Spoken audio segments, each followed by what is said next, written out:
Petrol diesel ಮೇಲಿನ ಅಬಕಾರಿ ಸುಂಕ ಹೆಚ್ಚಳವನ್ನ ಕೇಂದ್ರ ಸಚಿವ ಪ್ರಹ್ಲಾದ್ ಜೋಶಿ ಸಮರ್ಥಿಸಿಕೊಂಡಿದ್ದಾರೆ. ಮೈಸೂರಿನಲ್ಲಿ ಮಾತನಾಡಿದ ಜೋಶಿ, ನಾವು ಪೆಟ್ರೋಲ್ ಡೀಸೆಲ್ ಬೆಲೆ ಹೆಚ್ಚಿಸಿಲ್ಲ, ತೈಲ ಕಂಪನಿಗಳಿಗೆ ₹2 ಸುಂಕ ವಿಧಿಸಿದ್ದೇವೆ. ಇದರಿಂದ ಗ್ರಾಹಕರಿಗೆ ಯಾವುದೇ ಹೊರೆ ಇರೋದಿಲ್ಲ ಅಂತ ಹೇಳಿದ್ರು. ತೈಲ ದರ ಹೆಚ್ಚಳವನ್ನ ಅರ್ಥ ಮಾಡಿಕೊಳ್ಳದೆ ಕಾಂಗ್ರೆಸ್ನವರು ಹೇಳಿಕೆಯನ್ನ ಕೊಡ್ತಾ ಇದ್ದಾರೆ. ಜನಾಕ್ರೋಶ ಯಾತ್ರೆಗೆ ಕಾಂಗ್ರೆಸ್ ಕಂಗಾಲಾಗಿದ್ದು, ನಮ್ಮ ಹೋರಾಟದ ಬಿಸಿ ಸಿಎಂಗೂ ತಟ್ಟಿದೆ ಅಂತ ಪ್ರಹ್ಲಾದ್ ಜೋಶಿ ಹೇಳಿದ್ರು. ರಾಜ್ಯ ಬಿಜೆಪಿ ಅಧ್ಯಕ್ಷರ ಆಯ್ಕೆಗೆ ಕೊನೆಗೂ ಮುಹೂರ್ತ ಕೂಡಿ ಬಂದಿದೆ. ಇದೇ ತಿಂಗಳ 10ನೇ ತಾರೀಕಿನಂದು ಚುನಾವಣಾ ಉಸ್ತುವಾರಿ ಶಿವರಾಜ್ ಸಿಂಗ್ ಚೌಹಾಣ್ ರಾಜ್ಯಕ್ಕೆ ಭೇಟಿ ನೀಡಲಿದ್ದು, ಹಿರಿಯ ನಾಯಕರ ಅಭಿಪ್ರಾಯವನ್ನ ಸಂಗ್ರಹಿಸಲಿದ್ದಾರೆ. ಅಭಿಪ್ರಾಯ ಸಂಗ್ರಹ ಬಳಿಕ ಹೈಕಮಾಂಡ್ಗೆ ಶಿವರಾಜ್ ಸಿಂಗ್ ಚೌಹಾಣ್ ವರದಿಯನ್ನ ನೀಡಲಿದ್ದಾರೆ. ವರದಿ ಪರಿಶೀಲನೆ ನಂತರ ರಾಜ್ಯಾಧ್ಯಕ್ಷರ ಚುನಾವಣೆ ಪ್ರಕ್ರಿಯೆಯನ್ನ ಹೈಕಮಾಂಡ್ ಆರಂಭಿಸಲಿದೆ. ಕಸ ವಿಲೇವಾರಿಯಲ್ಲಿ ಭ್ರಷ್ಟಾಚಾರ ಆಗಿದೆ ಎಂಬ ಎಚ್ಡಿಕೆ ಆರೋಪಕ್ಕೆ ಡಿಸಿಎಂ ಡಿಕೆಶಿ ಟಕ್ಕರ್ ಕೊಟ್ಟಿದ್ದಾರೆ. ಬೆಂಗಳೂರಲ್ಲಿ ಮಾತನಾಡಿದ ಡಿಕೆ ಶಿವಕುಮಾರ್, ಯಾರು ಏನ್ ಬೇಕಾದರೂ ಹೇಳಿ, ನಾವು ನಮ್ಮ ಕೆಲಸಗಳನ್ನ ಮಾಡುತ್ತೇವೆ ಎಂದ್ರು.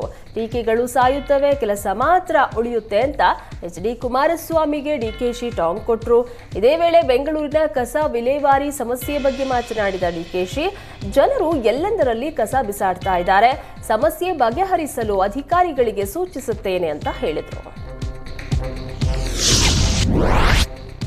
ಬೆಂಗಳೂರಿನಲ್ಲಿ ಮತ್ತೆ ಮುಂದಿನ ಸಿಎಂ ಡಿಕೆಶಿ ಘೋಷಣೆ ಮೊಳಗಿದೆ. ಯಶವಂತಪುರ ಸುತ್ತಮುತ್ತ ವೈಟ್ ಟ್ಯಾಪಿಂಗ್ ಕಾಮಗಾರಿ ಯೋಜನೆಗೆ ಡಿಕೆಶಿ ಚಾಲನೆ ಕೊಟ್ಟರು. ಈ ವೇಳೆ ಅಲ್ಲೇ ಡಿಕೆಶಿ ಅಭಿಮಾನಿಯೊಬ್ಬ ಮುಂದಿನ ಸಿಎಂ ಡಿಕೆಶಿ ಅಂತ ಘೋಷಣೆ ಕೂಗಿದ.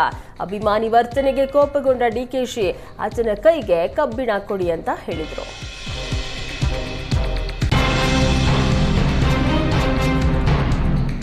ಇಂದು ಬಹುನಿರೀಕ್ಷಿತ ದ್ವಿತೀಯ ಪಿಯು ಫಲಿತಾಂಶ ಪ್ರಕಟಗೊಳ್ಳಲಿದೆ. ಇಂದು ಮಧ್ಯಾಹ್ನ 12:30ಕ್ಕೆ ಪಿಯು ಫಲಿತಾಂಶ ಹೊರಬೀಳಲಿದ್ದು, ಮಧ್ಯಾಹ್ನ 1:30 ಬಳಿಕ ಶಿಕ್ಷಣ ಇಲಾಖೆಯ ಅಧಿಕೃತ ವೆಬ್ಸೈಟ್ಗಳಲ್ಲಿ ಫಲಿತಾಂಶ ಲಭ್ಯವಿರಲಿದೆ. ಆನ್ಲೈನ್ನಲ್ಲಿ ಮಾರ್ಕ್ಸ್ ಕಾರ್ಡ್ಗಳನ್ನು ಡೌನ್ಲೋಡ್ ಕೂಡ ಮಾಡಿಕೊಳ್ಳಬಹುದಾಗಿದೆ. ಮಾರ್ಚ್ 1ರಿಂದ ಮಾರ್ಚ್ 20ರವರೆಗೂ ಪಿಯು ಪರೀಕ್ಷೆಗಳನ್ನು ನಡೆಸಲಾಗಿತ್ತು.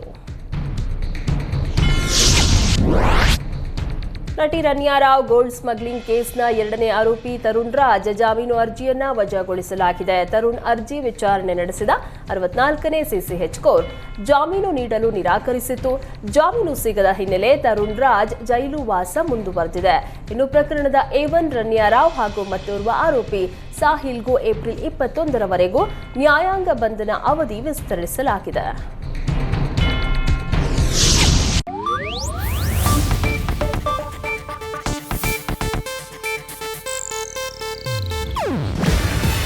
ಇದು ಏಷ್ಯಾನೆಟ್ ನ್ಯೂಸ್ ನೆಟ್ವರ್ಕ್ ಪ್ರಸ್ತುತಿ. ನೀವು ನೋಡ್ತಿದ್ದೀರಾ ಏಷ್ಯಾನೆಟ್ ಸುವರ್ಣ ನ್ಯೂಸ್.